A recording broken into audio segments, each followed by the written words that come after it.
Who's your mama? Mountain Mama. I'm Melanie Kosan, and I'm host of the Who's Your Mama podcast show and founder and CEO of Mountain Mama LLC. I've spent the last several years in the CBD industry building an empire, and now I'm ready to share everything you need to know about CBD, interviewing leading experts and bringing you reliable information that can be trusted. Watch the show on my YouTube channel, Mountain Mama Montana. You can find us on Facebook at The Mountain Mama, and Instagram is Stillwater Hemp. Thanks for listening.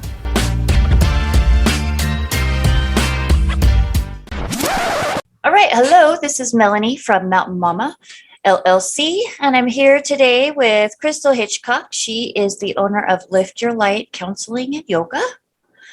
And I would go ahead and just have Crystal introduce yourself, tell us a little bit about your business and what you do there. Absolutely. Thanks for having me, Melanie. I love to be able to connect with people and continue to grow the awareness of so many different aspects of what healing can offer. I am owner of Lift Your Light Yoga Studio and coaching, but I also have a private practice called Happy Heart Counseling, which is where I'm licensed as a therapist. I've been a licensed therapist.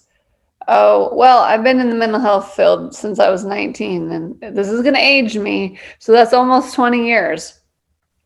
And then started going to school to get licensed, which has evolved over the last 20 years quite significantly as my own personal development continues to evolve and grow and blossom. I have been brought into the light of so many incredible healing modalities. And one of them that I'm so deeply in love with and have had just the greatest impact on my own healing journey is breathwork. And I know that Melanie, part of what brought her to ask me to be a part of this today was because of her awareness of breathwork, as well as yoga and being able to heal the body. And I also have a lot of different skills in the world of licensed therapy on a more cognitive, I would say, basis. But I'd like to consider myself as a mind, body, soul healer, individual wellness advocates. Like the list could go on and on. Mentor, as a therapist, as a human, as a mother, as a wife, as a friend, all around. I really embrace the whole living through our bodies, whole living through our minds, and whole living through our spirituality, because without all three of those components in motion together, our life can get stagnated, or we can get really lost. We can feel like we're just being blown around by life, like a leaf drifting in the wind, or debris in a hurricane.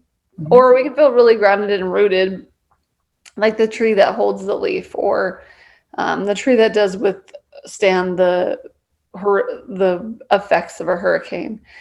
So that's me. And mostly I love, my real passion is being able to heal the body of what it keeps the score of, because the body always remembers.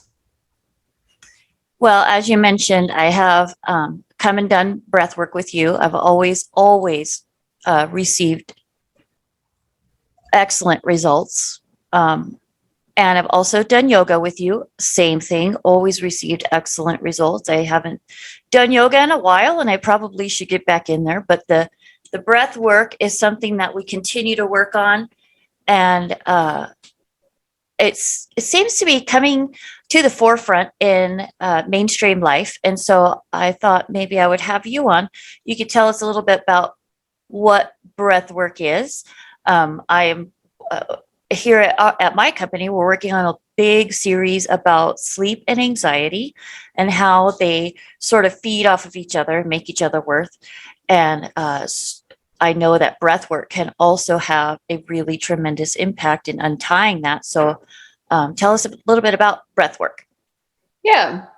No, I'm such um, a full thinker. And so I'll start with some of those aspects that you started to hit on with sleeping, anxiety and such. And so so much of that comes from our nervous system. And our nervous system really is what communicates deeply with our body and deeply with what our body feels like is necessary if we're surviving or if we're thriving. So we have those two different spaces within our autonomic nervous system is the parasympathetic system and the sympathetic system. And so when we have those two systems, they were very necessary for our survival in in generations in the past from our ancestors. There was a lot more threats, and our nervous system, our autonomic nervous system, was what regulated those pieces or didn't regulate. And our parasympathetic nervous system, that's our rest and digest. And that's when our systems are feeling safe and we're awake when we're awake, and we listen to our body, and we rest when we need rest, and it allows us to go into sleep and allows us to digest our food, and it really allows us to be in tune and aligned with our body's basic needs of sleep, food, water, safety. And then we have the sympathetic nervous system, which is, maybe I said that wrong. The parasympathetic nervous system is our rest and digest. I thought I might have said the sympathetic. Our parasympathetic is our rest and digest, and our sympathetic nervous system is our speed up. So that is our gas. Parasympathetic is our brake. And our sympathetic nervous system imprints within our body fight, flight, or freeze. There's a lot of different ways that people are saying that these days, but 20 years ago, in the basics of learning psychology, the way the body works in our nervous system and our brains and all that, it was fight, flight, and freeze. Really still going with the basics there. And those responses get imprinted in our body. And those responses, when our body feels threatened, send a signal to our brain to release the chemicals to activate one or the other. And some people in survival, there are many, many people that are still daily in survival, even though they're functioning, even though they may have a house, they may have food, they may have jobs, they have all the things that allow for safety, but they're never healed the body. And so what I like people to understand is that your nervous system doesn't know the difference between day and night. So if you tend to be in that sympathetic state throughout your day, rushed, stressed, releasing cortisol, releasing adrenaline, releasing all the hormones, because you've something, whether it's in your cognitive, in your conscious, and you're fully aware, or you're subconscious and you have no idea, and your body is sending those messages and your brain is releasing into your body. When you go to sleep, when you go to lay down, like, oh, it's nighttime, this is my bedtime, but you've been releasing hormones all day, there's no part of your nervous system that goes, oh, we're supposed to go to bed, it's dark now, or oh, we're supposed to go to bed, that's what you do at this time. They don't have that capacity. The capacity is not there. And so being able to bring in the breath work allows to start to rewrite, rewire. You create a baseline of functioning most of the time subconsciously. Unbeknownst to yourself, you're just doing the best you can with what you have, and it's likely what you know. And unbeknownst to that, you may create a baseline that's really high arousal and you're in this hyper aroused state. Or you may create a baseline that's hypoarousal and this really low arousal state. And that's where disassociation and disconnection comes from. And what I like to compare that to is people run around like Tigger or people run around like Eeyore from Winnie the Pooh. And so we have these two states. In between the states, we have our window of tolerance, which is our ideal place and where we see Winnie the Pooh function from. So many people are, like everybody knows Winnie the Pooh, so they can relate to that. When we start to use our breath, it is the quickest way to communicate a different signal to your brain and body. And the more you do that, the more you are able to then adjust that baseline. That baseline comes from your nervous system. And the way I like to describe that is breath work is like a massage to your nervous system. There are so many different ways you can facilitate breath work, whether it's meditation quietly with your breath or in a guided meditation. Honestly, when I started breath work meditation, I watched YouTube, and that's where I really got started in meditating. I would listen to YouTube videos. And then that has evolved over the years. And there's other ways, like sitting quietly, like so many people connect meditation to straight spine, hands out, oming, like your guru or your man on the mountain, hike back to the Himalayas and go find him. And it doesn't have to be that complex. Take a breath in, feel the breath in your body, release the breath. Take one more like that. Welcome to meditation, my friends. It is that simple. The more intense breath work that Melanie is referring to that she's done is a specific kind of breath that's facilitated. I've been trained in it, and I've also done a year of my own healing. And I'm going to move my camera down a little bit. And that breath looks like breathing into the belly and then breathing up into the heart and then out. And that is an active breath that you engage in for an extended amount of time. And then you release the breath to a natural breath after a period of time. Now, that last one is a more advanced, I'd say, breath work that if you've not done much breath work, I'd encourage you to have somebody who's trained and can guide you, because that's the one that really gets you into the body memory of that's whatever's causing you to be in this fight, flight, or freeze. I have found that every time I come to you and we do that kind of breath work, when I leave, whatever it was, it's so funny because whenever I get there, you can just look at me and say, I think we should do some breath work today. And I always say, okay. And during the course of that breath work, obviously, I have shown up in some sort of state of emotional disarray that is showing in my body language, my face, my tone of voice, whatever. I think that's awesome that you can recognize that, because you can tell that I need some breath work. We do this breath work, and but things come up through my body that I can feel in my body, and that I didn't even know consciously needed to be looked at.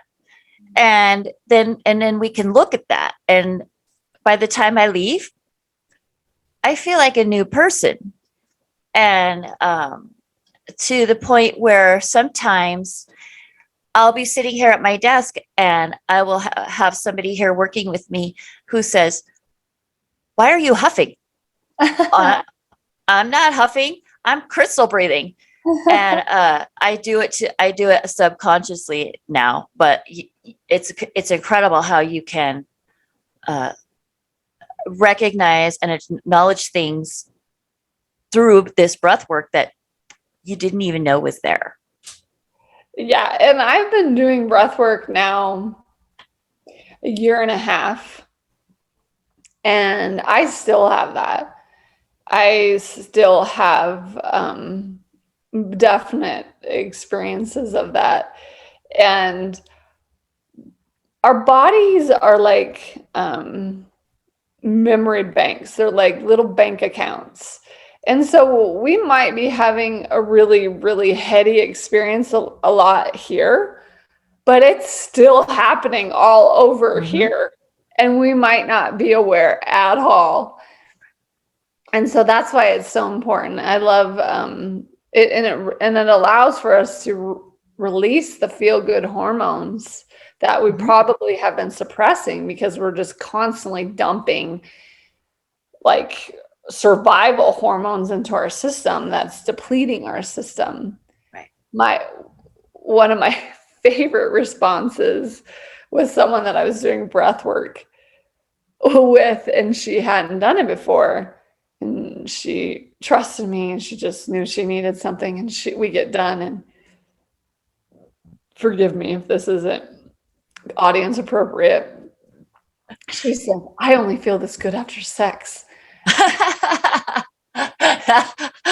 I think that's a pretty great review. Right? Yep. Breath work afterglow. Yeah. It was pretty awesome. Yeah. Yeah. You kind of touched on it a little bit that there are different kinds of breathing or breath work that you can do.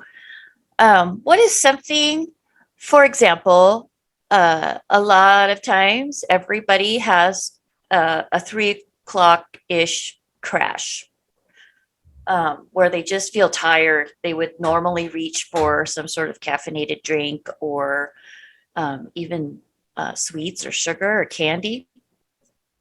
What is something that we could do at our desks that wouldn't be disruptive to the workplace or that would sort of help us to reground and bring us back to reality a little bit?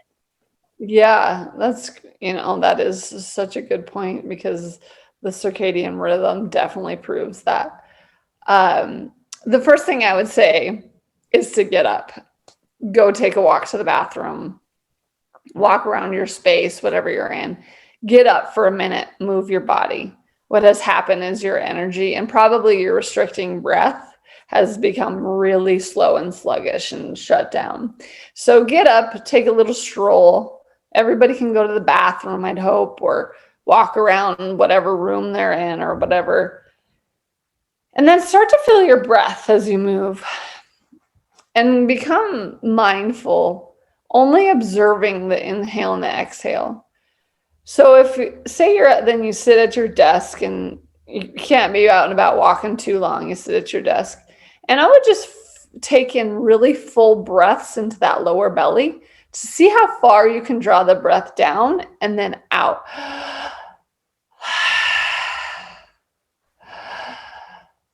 And doing it through your mouth will activate more.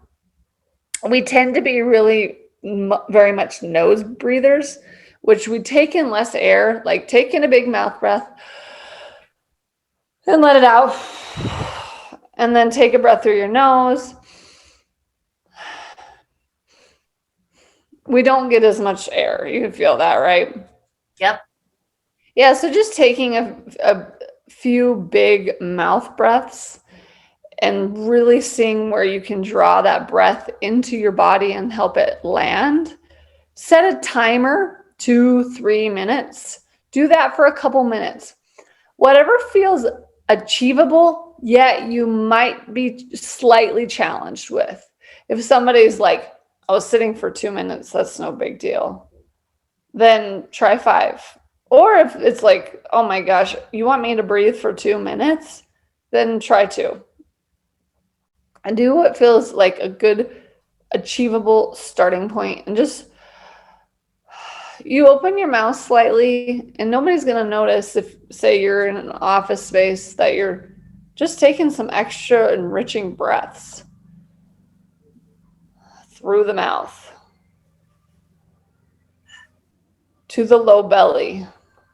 I'm doing this while we talk, and I already can feel a lot more relaxed. Right now, it's about noon for us right now, and we've got a long day ahead of us, at least ahead of me, anyways. And I already am starting to feel like it's all going to be doable. Yeah. Yeah, definitely allowing yourself that space in between. My hope is that people can be in and out of a moving meditation. I hope that for myself, and I hope that for others. A moving meditation throughout your day. Meditation doesn't have to be stationary. And the only thing that changes the experience is your presence, your awareness, like your consciousness of the process. You can be in a meditation by simply just looking out the window, going, oh, it kind of looks like a heart in the clouds. Or opening a window and ask, seeing what you hear. Maybe it is traffic, but maybe there's a bird. Allowing yourself the presence in all of it is really the key, I believe. Being in it, presence, like I am aware, I am here, my mind is nowhere else, and I want to be here. I'm in that front row seat of my experience today. So would you say then that intentional breathing or breath work and meditation are things that are done together or separately? Oh, I don't really think that you can do one without the other, because usually when you're doing it, you got all that present. I know a lot of times it's hard for me anyways, and a lot of other people who are either in business or just somehow have a lot going on in their lives. If you were to say to somebody who has never meditated before, okay, sit down and clear your mind, they would say, I can't clear my mind. They can sit and be quiet and close their eyes, but really what they're focusing on is things that need to be done today, or whatever project they're working on, or whatever. What might what would you tell somebody who's having a hard time getting their brain to get off of that and get into the present?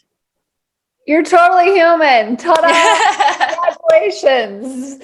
You're in the human experience. You're alive.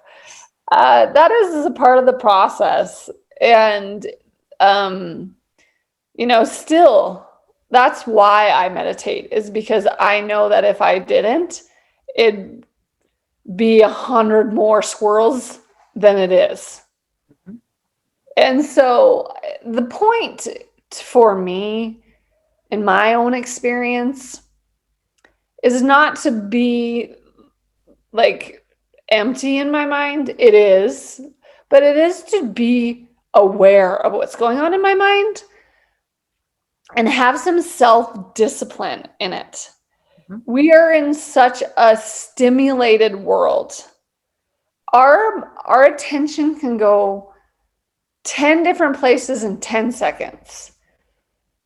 It is so vital to all of our functioning, whether you make the choice if you want to be in survival or thrive. You can survive or thrive. And when we want to thrive, we have to have self-discipline. We have to tell ourselves no when our mind says, oh, but you should check your phone. Oh, did you do this thing? If it's important, it'll come up afterwards. And nothing's going to change in the few minutes that you decide to commit to that. So it's like a mental workout. your breath and things like that, and meditation, it is like the gym for your mind. Mhm. I know sometimes when my brain goes in 10 different directions all the time, as you know. And I know that I have developed actually a habit where if I'm doing something that requires me to walk from here to there, and I see something that reminds me, oh, I need to do that too, I will just write it down. Write that down. It takes 1 second to write it down. Half the time I forget what I was going to do in the first place, but I can eventually remember it. But if I just write it down, that's sort of a discipline that I have come up with so that I won't forget because I wrote it and I put it there in front of my desk. And then I'm going to finish what I'm doing first, and then I can get back to that. It's a difficult discipline to manage, to develop, to become good at, partly because then I have to remember where I put my piece of paper, or I have to remember where my notepad is. But if I just have a bunch of notepads everywhere, then I can just have one place that I put my notes after I write them down. That seems to work. Um, Tell us how people can get a hold of you. Yeah, definitely. So obviously Melanie knows me. So through Melanie, you're going to also get a hold of me through Facebook or Instagram. And my handle for that is Crystal Embodiment Mentor. Crystal Embodiment Mentor. I also have a website, www.liftyourlight.com. And light is spelled Lite. And it's spelled Lite for great purpose. It stands for love, intention, teaching, energy. So you can get a hold of me however, in whatever different contexts. I'm very available to people who are ready to step into their life and allow for things to evolve and grow. I love how you help people to be intentional about their lives and their decisions. It's incredible the progress that you can make personally, professionally, whatever, when you decide to be intentional and you know how to do that. Do you have any special events or anything coming up? Special events. I have some oh my goodness, an amazing experience that should be available. The projected availability is fall, and that is going to be a group experience in a group container with males and females. I really enjoy working with both males and females. Just because I'm a female does not mean that I only work with females. I used to feel that way, but after experiencing doing a healing container with both males and females, it really opened me up to the availability of myself to the healing of humanity as a whole. I could never quite I never felt totally aligned with the idea of like, I just want to work with females. And so in the group experience, I became close with another male. In that experience, we have developed a very strong friendship, and we want to hold healing together and being able to show the context of just humanity, that it's not males or females, that we're one. This is one experience. And I am a strong female, as you know. And I was raised with strong males, which has really been able to allow me to tap into both sides of my masculine and my feminine. And so with that balance, I have been able to just live a much fuller life. And a lot of people don't realize, they're unaware that that holds two different energetics. And it very much so does. And it very much so has an impact on our functioning and our intentional living. That's the beauty of the breath work, because it can hold both. It does have the energetics of both masculine and feminine. So that is coming up in the fall. Always available for one-on-ones, mentoring, coaching. And I am currently in a group experience around scarcity right now. You can't join that, but we can, there'll be a new session opening that works on our 5 hooks of scarcity. And I believe that we have scarcity, like we don't think there's ever enough time, love, energy, or money. So many people just relate that to money. And I'm sorry, friends, it is not the money. It is the money that's showing up so ugly, because that's what we feel like provides comfort and rules our world. But it is actually, we are in a huge, I'd say, I don't know, like where there's a scarcity of love, like a huge epidemic of a scarcity of love. And then the other two that I find most people feel like they don't have enough is time or energy. Right. So I feel like that's called Unleashed, and it'll be opened again. Okay.